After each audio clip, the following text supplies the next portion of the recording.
We're flying from Corsica, home of Pasquale Paoli, a father of modern constitutional democracy, to Belgrade, Serbia, home of Joseph Tito, an authoritarian communist. We touch down at Nikola Tesla Airport and board buses for the city. We're shocked by the bombed-out buildings. The Yugoslav Army headquarters and others were bombed by NATO in 1999 as part of the Kosovo War. We asked our guide why the buildings were still standing. She said it was very complicated. We're touring the Belgrade Fortress, a safe topic. What we see today was built by the Austrians between 1723 and 1736. But for most of Belgrade's history, the city has been within these walls. The fortress is strategically located at the confluence of the Sava River on the left and the Danube on the right.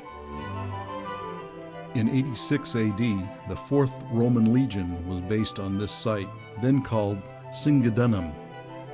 Belgrade was a frontier town. Think Fort Apache on the Danube. It became part of the Byzantine Empire in 395, when the Roman Empire split into two. In 441, Attila the Hun destroys the city. From the 5th to the 7th century, the city is conquered in turn by the Goths, the Gepids, the Byzantines, and the Avars. In 630, the Slavs appear and conquer the city. For the next 600 years, Bulgarians, Hungarians, and Byzantines attack, conquer, destroy, and rebuild the city. In 878 is the first written record of the name Belgrade. In 1284, the Hungarians give Belgrade to Serbia. In 1389, after losing the Battle of Kosovo to the Ottomans, Serbia becomes a vassal state. Then in 1440, the Ottomans invade Serbia and attack Belgrade. In 1521, Belgrade finally falls to the Ottomans. So our guide was right. It is complicated. A lot of armies have fought over this ground. This small building inside the fortress is the only Muslim building I remember seeing in Serbia. It's the tomb of Ali Pasha, an Ottoman general who died in the Battle of Petrovaradin, a decisive victory for the Austrians. In 1683, the Ottomans almost capture Vienna, but the Habsburgs go on the offensive. In 1717, Prince Eugene of Savoy captures Belgrade, and Serbia becomes part of the Habsburg monarchy. But there's one more ironic twist to the history of this place. From 1723 to 1736, the extensive fortifications we see today were built. Then in 1739, a treaty between Austria and the Ottomans returned Belgrade to the Ottomans. We passed through a mashup of 18th century fortification and 20th century artillery as we head back to the present. Belgrade seems stuck in time, with few modern buildings and many neoclassical, Empire, and Art Nouveau styles. Our next stop is the very modern House of Flowers, built in 1975 for Marshal Tito. Originally an office and covered garden, it became a mausoleum when he died in 1980. There's also a collection of Tito memorabilia, like his dress uniforms. Also a collection of batons from Youth Day relays that passed through cities all over Yugoslavia and contained a birthday message to Tito, whose birthday coincided with Youth Day. This place has become a pilgrimage site for Serbs who wish for the return of the days when Tito made everything work right. On the way to our hotel, we drive around the Cathedral of St. Sava, a Serbian Orthodox church and the largest Orthodox church in the world. We have arrived at our hotel, the very modern Square 9. In the morning, we head for Top Cheater Light Rail Station to board the Blue Train.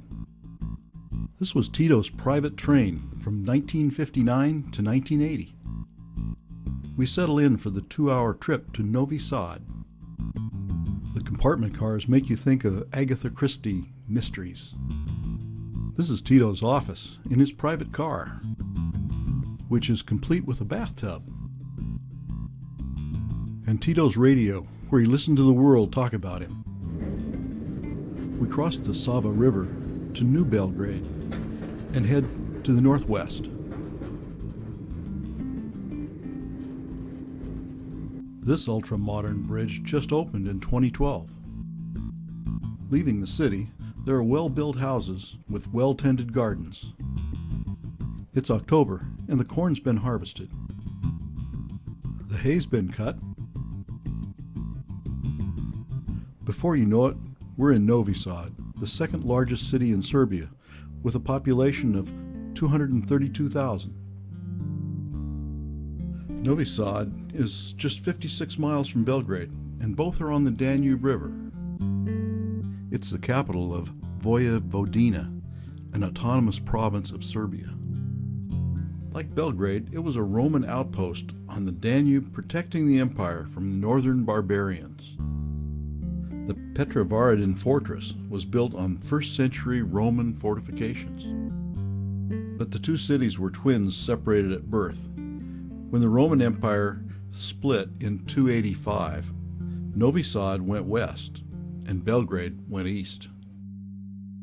Vojvodina was conquered, destroyed, and rebuilt by the Huns, the Goths, the Gepids, the Avars, and the Byzantines before becoming part of the Kingdom of Hungary in the 11th century. The Ottomans ruled Novi Sad from 1526 to 1687. The Habsburg monarchy drove the Ottomans back and established the Austro-Hungarian Empire. After World War I, the Kingdom of Yugoslavia united Vojvodina and Serbia for the first time since Roman times. Which brings us to a particularly sad part of Novi Sad's history. On January 23, 1942, Hungarian police executed 1,400 Jews, Gypsies, and people attempting to protect them here on the Danube, facing the Belgrade Fortress. Armed with all that history, we hit the streets of Novi Sad for a walking tour. The wide pedestrian streets and open-air cafes are a sharp contrast to Belgrade's gritty Soviet feel. The Cathedral of St. George is tucked away just off the shopping street. It's a very beautiful Serbian Orthodox church, according to our guide, one of the most beautiful in the country.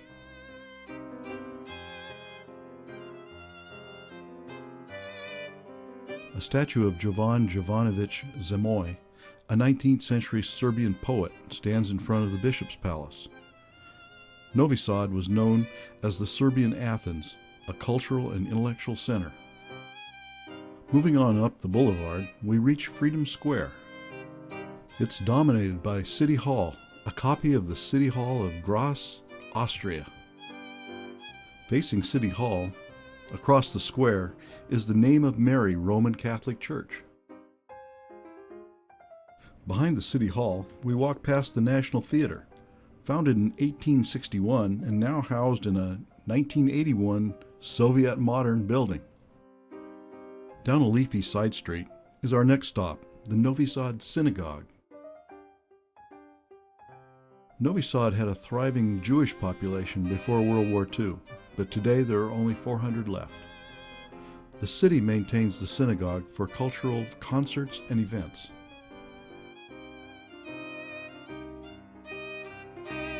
That wraps up our walking tour of the city. Now it's time for a late lunch at the Belgrade Fortress.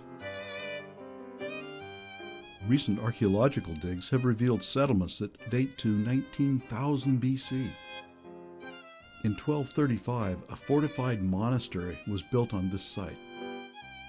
The Austrians captured the fortress from the Ottomans in 1687 after 150 years of occupation. The Austrians wouldn't allow followers of the Orthodox religion to live inside the fortress, so a group of Serbian merchants founded Novi Sad across the Danube from the fortress. A landmark oddity is the clock, with the shorthand showing minutes and the longhand hours, to make it easier for fishermen on the Danube to see the time. We note that it's not keeping very good time right now. After our late lunch, we head back to the hotel to prepare for what is billed as a special evening. We're going to tour and have dinner at the Royal Palace. We're introduced to King Peter I on the left and his son Alexander I. Peter was very popular as King of Serbia from 1903. The great powers, having won World War I, installed him as King of Serbs, Croats, and Slovenes in 1918. He died in 1921 at age 77 and was succeeded by his son Alexander I, who built the palace we're now touring. He was assassinated in France on a state visit in 1934 and was succeeded by his son Peter II, age 11. He grew up in turbulent times and fled the country as Germans invaded. He completed his education at Cambridge and joined the RAF. Now back to the palace. It's Serbo-Byzantine architecture, and the details are magnificent.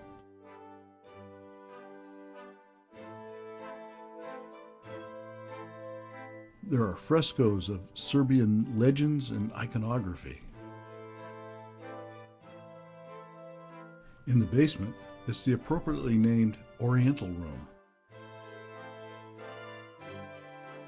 and the ultimate rec room with billiards and a home cinema. The king got to sit in the balcony. The card room was a favorite of Tito, who used it for his most private conversations. The libraries are full of first editions and a lot of memorabilia. The golden drawing room is furnished with gilded antique French furniture. The highlight of this tour is the Royal Chapel. The small space is still used regularly by the royal family. During communist times, it was used to store garden tools and cleaning supplies, and apparently target practice, judging from the bullet hole in Christ's forehead. It's time for dinner in the White Palace, the residence of the Crown Prince, and we get the red carpet treatment. To our surprise, we're greeted by our host and hostess this evening, His Royal Highness Crown Prince Alexander and his wife, Crown Princess Catherine. We enjoy cocktails looked over by old masters. The tables are set with Marshal Tito's finest china.